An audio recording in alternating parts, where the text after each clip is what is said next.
y vamos a quedar en el fondo con una economía completamente destruida. Siguen siendo productos demandados por el mundo. Los alimentos de Chile, tanto frutas, cosas de agricultura, PPC, en fin, bueno, son demandados por el mundo. Entonces, ¿cuál es el desafío? El desafío es que en torno a esta industria se generen ecosistemas de proveedores de clase mundial. Por ejemplo, la industria del servicio en Chile tiene que profundizarse mucho más.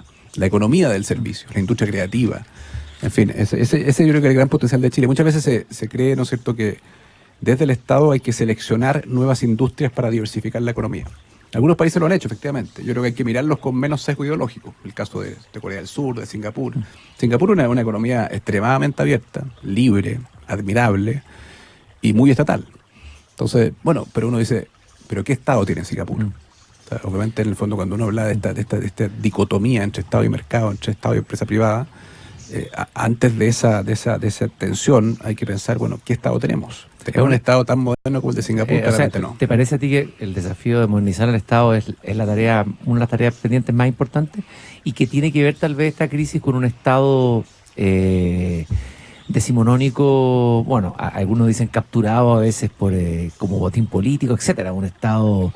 ¿Cuál es tu visión del Estado en esta crisis? Yo comparto eso, yo comparto, quizás es un poquito interesado de mi parte. Yo creo que por supuesto que hay desafíos pendientes en el mundo empresarial, en el mundo privado, en los mercados, que tienen que ser más competitivos, más transparentes, más simétricos, donde básicamente no existe ninguna posibilidad en el sentido que tú logres el favor de un cliente en base a una letra chica, en base a asimetrías de información. Eso lo comparto 100%, por lo tanto, desafíos pendientes tenemos en el mundo privado. Pero yo creo que hay más fallas en el Estado que en el mundo privado, que en los mercados. Por supuesto que la hay en ambos, pero en el Estado le hemos prestado menos atención. Nunca ha sido posible entrar en un proceso vigoroso de modernización. Hacerlo. Eso requiere una voluntad política y un cierto coraje, claro, ¿no? Está en todos los programas de gobierno, se anuncia con grandes bombo y platillo, ¿no es cierto?, cuando en la campaña presidencial, y cuando asume cualquiera sea el signo político del gobierno de turno, finalmente se inhibe ese impulso modernizador. ¿Por qué? Porque efectivamente, como tú bien dices, en el fondo, ¿por qué no, por ejemplo, Nueva Zelanda? Llega un gobierno, asume un primer ministro y designa 50 designaciones políticas, que son básicamente los ministros. El resto son todos servidores públicos profesionales que se mantienen de gobierno en gobierno. En Chile se designan 3.000. Y básicamente esas designaciones son muy influidas por la militancia, por los partidos políticos. El botín político, el Estado como botín político. Y hay agencias tan relevantes como el Servicio Nacional de Menores, como, no sé, incluso agencias que son relevantes para el tema económico, el Sistema de Evaluación de Impacto Ambiental, la Dirección General de Agua. ¿Por qué no son agencias autónomas, con servicios, con profesionales en el fondo que las dirigen? ¿Por qué tienen que ser en el fondo dependientes de un ministerio político? Hay algunos que han dicho que al revés, que aquí esto demostró que aquí falta más Estado, no menos Estado, que la crisis nos pilló con un Estado desfondado. El ejemplo sería Carabineros, una policía que se mostró inerme, un Estado que fue incapaz de contener o de restablecer rápidamente el orden público. Es un Estado que a lo mejor debilitado, es un Estado que... Yo creo que efectivamente falta más Estado, por ejemplo, en lo que es la gobernanza de las ciudades, como comentábamos antes. Falta Estado, ¿no es cierto?, claramente, ¿no es cierto?, en una fuerza de orden y de seguridad, ¿no es cierto?, de un país moderno, a la altura de lo que se requiere hoy día. Claramente eso se constató que es una cosa bien delicada. Constatamos, ¿no es cierto?, que no teníamos suficientes capacidades como Estado, en el fondo, para resguardar una cosa tan básica como es el orden público. Y eso obviamente pasa por la modernización de Carabineros. Y cuidar el tema de los derechos humanos. Por supuesto, y esa modernización también pasa por un trato, en el fondo, en su acción, por así decirlo, coercitiva, en su responsabilidad de guardar el orden público. Al mismo tiempo tiene que, en el fondo, tener una acción que resguarde los derechos humanos. Y ambas cosas deben ser modernizadas. No es solamente modernizar, por así decirlo, el control del orden. Bernardo, estoy con Bernardo Larraín, quien vino a visitarme aquí al jardín. Yo pensé siempre, bueno, yo escribí varias columnas como opinólogo además patudo, porque no soy cientista político ni nada, sino que desde la intuición nomás. Pero durante muchos años, la sensación que tenía yo, por lo que yo usaba en la calle, lo que la gente decía, las colusiones, empezó a instalarse esta idea de que a mí me preocupó, digamos, de estos errores que cometieron algunos empresarios o gerentes de las empresas, qué sé yo, en la farmacia, etcétera. Fueron un disparo al pie del mismo sistema, digamos, ¿no? Y uno piensa que hay países como Estados Unidos, en ciertos delitos, estas cosas son castigadas con una severidad brutal, y que efectivamente es un capitalismo que funciona, o sea, un libre mercado que funciona de verdad. Que aquí teníamos un libre mercado un poquito, no sé si laxo, o falló el tema ético, a pesar de que había... ¿Qué pasó ahí? Un capitalismo incompleto, digamos, un capitalismo... Mira, yo por supuesto que han habido abusos y malas prácticas gravísimas, digamos. Ahora, yo no creo que haya una cosa estructural del capitalismo chileno y de la empresa chilena o del Estado chileno, de la política chilena, que lo haga más propenso a las malas prácticas, a los abusos, a los delitos. Abusos de este mismo tipo, delitos de este mismo tipo, malas prácticas de este mismo tipo, tú las ves en países como Alemania, en la Volkswagen, ¿no es cierto? Microsoft fue multado con $1.500 millones por temas o sea, yo creo que también eso Pero de ahí el Estado actúa con una severidad. Por supuesto, hay sanciones fuertes. Clara y fuerte y firme. Ahora, pero ojo con el diagnóstico, porque finalmente si nosotros suponemos que este es un país donde reina el abuso, donde campea la corrupción. Se instaló eso, se instaló. Pero yo eso, claro. honestamente creo, a pesar de que no es políticamente correcto decirlo, yo creo que no es fundado. Yo creo que no es fundado. Si en el fondo, al menos respecto a nuestra región, yo creo que Chile, a pesar de la vilipendiada política, yo creo que Chile está en la frontera en la calidad de sus políticos, en la calidad de su Estado, a pesar de que requiere modernización de Latinoamérica. Está distante probablemente del mundo desarrollado, pero...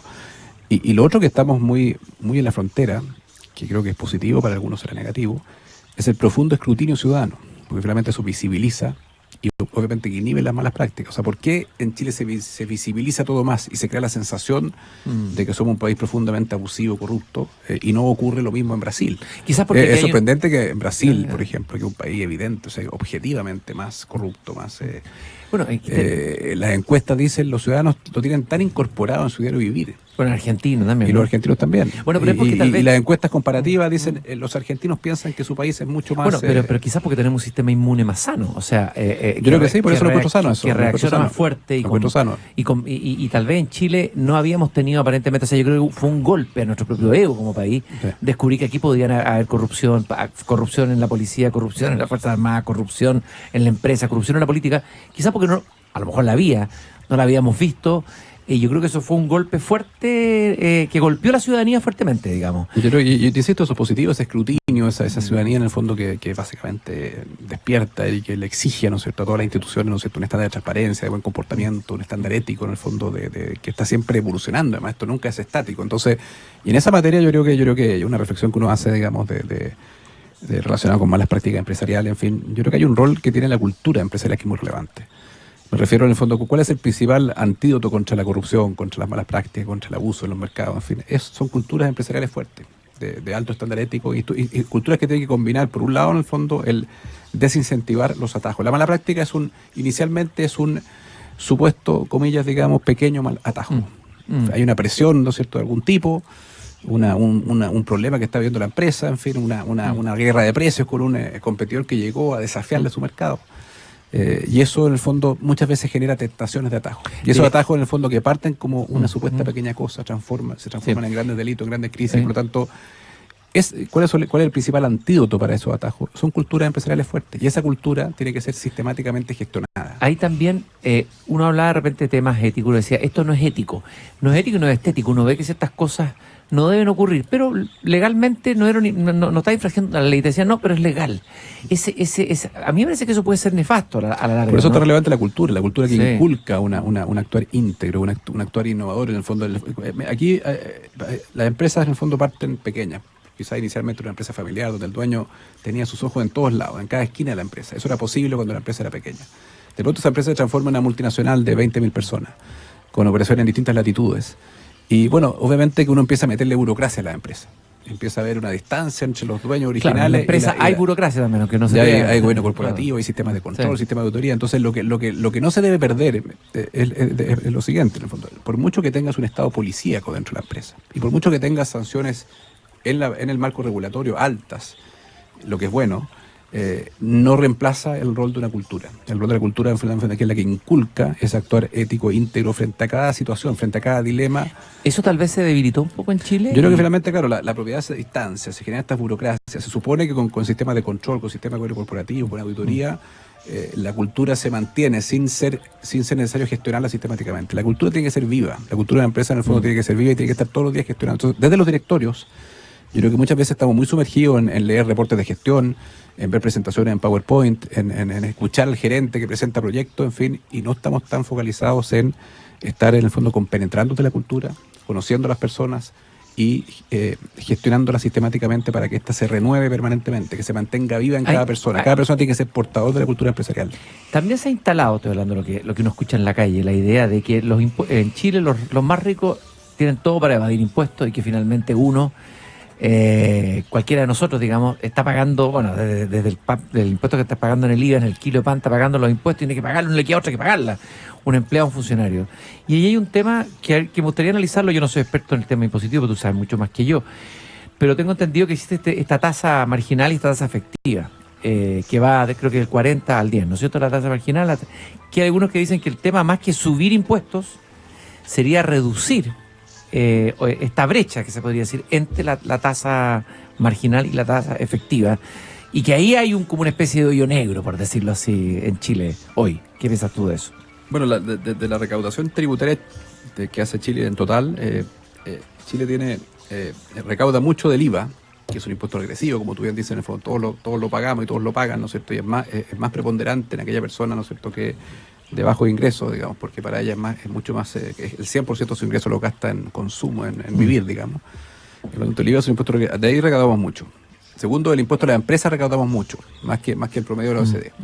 Y donde recaudamos poco es en las personas, porque efectivamente solamente un 15% de las personas en Chile pagan impuestos, mientras en los países de Europa al revés, un 85% paga impuestos. Entonces, efectivamente hay una tasa marginal alta para los más altos ingresos, pero las personas, ¿no es cierto?, los profesionales que están en niveles, ¿no es cierto?, no sé, pues de 2 millones de pesos, 3 millones de pesos de ingresos, esos pagan menos impuestos de lo que se paga en Europa, digamos. Entonces, la base de contribuyentes en Europa es mucho más extensa que en Chile, y más personas pagan más impuestos que en Chile. Por eso, cuando se sube el impuesto en los países, en Estados Unidos, en Europa, la gente se va en contra de eso, porque todos pagan impuestos. Sí. En cambio, en Chile solamente un 15% paga a nivel personal. Todos pagamos el IVA, que es un impuesto regresivo, y eso creo que hay que corregirlo.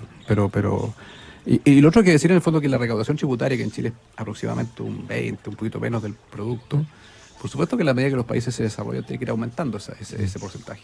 Y esa hoja de ruta, cuando uno piensa en la agenda social que hay que construir, que tiene que ser financiada en el fondo por recaudación tributaria, bueno, obviamente uno puede trazar una hoja de ruta que en la medida que vaya creciendo el país hay más recaudación y finalmente se puede ir subiendo el estándar y calidad de los bienes públicos que se proveen a la gente. Ahora, hay muchas cosas que uno ve en Chile, que a lo mejor porque tenemos este sistema inmune, en Argentina esto pasaría piola, no sé, que tú vas al supermercado y te dicen boleta, factura. Eso como que a uno lo debiera... Pero sigue pasando, yo creo que ya no pasa. Ya creo que ya no tanto, pero pasó.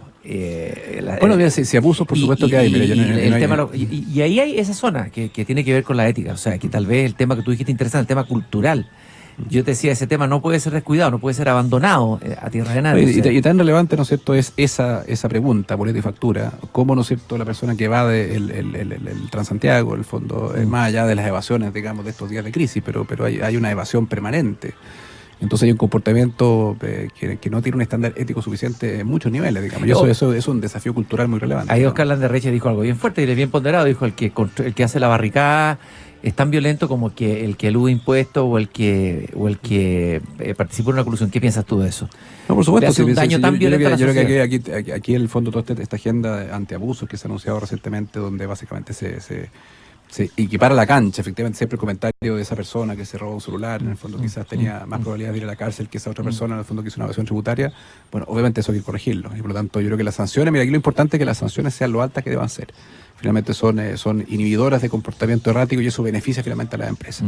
El punto es que se definan con precisión la tipología de delitos. Muchas veces, en el fondo, cuando uno supone que este país es un país de abusados y abusadores, se puede en el fondo llegar al exceso de sobreregular y de establecer en el fondo con mucha amplitud y vaguedad lo que es considerado un delito. Y eso genera problemas porque finalmente genera otro tipo de abuso. O sea, por un lado, en el fondo, claro, tú puedes inhibirlo, las malas prácticas, pero también puedes en el fondo generar problemas en el fondo de inhibir también comportamientos que tú crees. O sea, la empresa en su esencia está a tomar riesgo, está emprender proyectos difíciles, está en el fondo, por ejemplo, puede haber un incidente ambiental, que obviamente más allá del buen estándar ambiental que tenga una operación en una planta, bueno, uno no puede decir es imposible que ocurra un incidente ambiental. Ahora, si siempre se presume que ese incidente ambiental, que puede ser muy lamentable y muy dañino, si siempre se presume en el fondo que es culposo, bueno, finalmente las empresas empiezan a decir, oye, en un país donde está todo regulado y regulado de una forma tal que no hay, que da espacios para el actuar discrecional de la autoridad administrativa o del juez, es muy complicado, porque tú no solamente estás inhibiendo el mal comportamiento, sino también deseable, es bueno. Es como, es la parábola del Evangelio, por arrancar la cizaña arrancas también el trigo. Y por eso, en el fondo, la respuesta más fuerte, y por eso deberíamos ser muy proactivos en la empresa, en el fondo, es que el principal antídoto sea esa primera barrera que es la cultura. Porque, por definición, en el fondo, nunca va a poder ser reemplazada, en el fondo, en forma quirúrgica y eficaz la cultura por, ¿no es cierto?, un sistema de control, un sistema de sanciones, un sistema, ¿no es cierto?, regulatorio. Una revolución cultural, tal vez. Cuando la música te inspira, despiertas tu espíritu emprendedor. Universidad Mayor te invita a las audiciones del Conservatorio de Música para el proceso de admisión 2020 que podrás realizar en 2 periodos, desde el 2 al 13 de diciembre de 2019 y del 6 al 10 de enero del 2020. Solicita tu audición ingresando a conservatorio.umayor.cl. Admisión 2020, Universidad Mayor para espíritus emprendedores. Se respiran nuevos aires en Veramonte, porque Veramonte Reserva renovó su imagen inspirada en los colores de sus viñedos orgánicos de Casablanca y Colchagua. Veramonte, suelos vivos. En los últimos segundos, Bernardo, bueno, primero agradecerte que te hayas dado el tiempo de venir aquí al jardín. Preguntarte, ¿cuál es tu sueño a partir de esta crisis? ¿Estás esperanzado? De verdad, desesperanzado, cauto en tu esperanza, no sé. Y algo para adelante, digamos, una mirada más de futuro, desde esta crisis tan profunda. Separemos la de la violencia, que uno dice ya, los hechos de violencia, que todos condenamos, pero que hay una crisis. A lo mejor esa misma violencia hizo aparecer una crisis que no veíamos.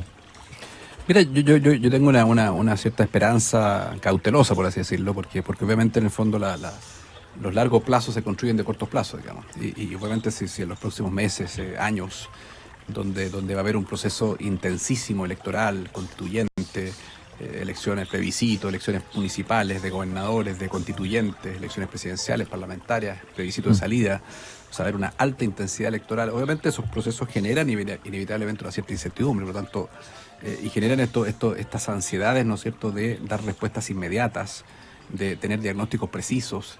Y yo creo que eso dificulta el debido procesamiento de lo que debe ser, en el fondo, ya viene mi esperanza y mi sueño, un nuevo proyecto país, digamos. Hay que país, pensar, en el fondo, un que tiempo para finalmente pensar. nos convoque a todos. Entonces, a mí no me gusta esta lógica de validar esto de que este es un país de abusados y abusadores, digamos, de buenos y malos, porque eso va a inhibir lo que deberíamos hacer, que es construir un proyecto donde todos quepamos, digamos. Y obviamente para llegar a ese largo plazo, ¿no es cierto?, esperanzador, hay que recorrer este camino de los próximos 2 años. Yo creo que realmente en los próximos 2 años yo creo que nos jugamos el Chile los próximos 30. Y por eso es muy importante que todos nos activemos. Por eso, en el fondo, lo virtuoso de esta carta que hicimos. En fin, y ojalá que hayan 20 cartas similares. No nos rogamos, en el fondo, ser el vehículo exclusivo donde a producir este debate socioeconómico, en el fondo, para hacer una agenda a largo plazo. Bueno, para mí fue una señal de esperanza, tengo que decirlo, verte a ti con Javiera Parada, con otro grupo, verme a mí. Jamás me habría pensado en ese grupo. Bueno, lo más interesante fue el final de la reunión en el Ministerio de Hacienda, donde Cristian Barken recitó una poesía, digamos. Me di el gusto de recitar, lo que nunca había ocurrido en el Ministerio de Hacienda. En el Ministerio de Hacienda, un poema de Gonzalo Millán.